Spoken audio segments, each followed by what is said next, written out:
প্রথমেই আমার দর্শক বন্ধুকে জানাবো শুভ মহা অষ্টমী।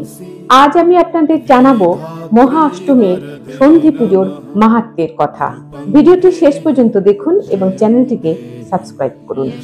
অষ্টমী তিথির শেষ 24 মিনিট এবং নবমী তিথির সূচনার 24 মিনিট, এই মোট 48 মিনিট নিয়েই হয় সন্ধি পূজার ক্ষণ।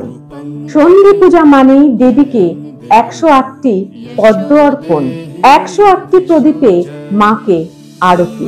এই সন্ধিক্ষণে দেবী দুর্গা আবির্ভূতা হন মা চামুণ্ডা রূপে। পুরাণ মতে এই সন্ধি পুজোর সময়ে চণ্ড ও মুণ্ড নামে দুই শক্তিশালী ভয়ঙ্কর অসুরকে বধ করেছিলেন মা চামুণ্ডা। মা চামুণ্ডা মহামায়ারই এক রুদ্ররূপ। এই দুই ভয়ঙ্কর অসুরকে বধ করার জন্যই দেবী চামুণ্ডা রূপ ধারণ করেছিলেন।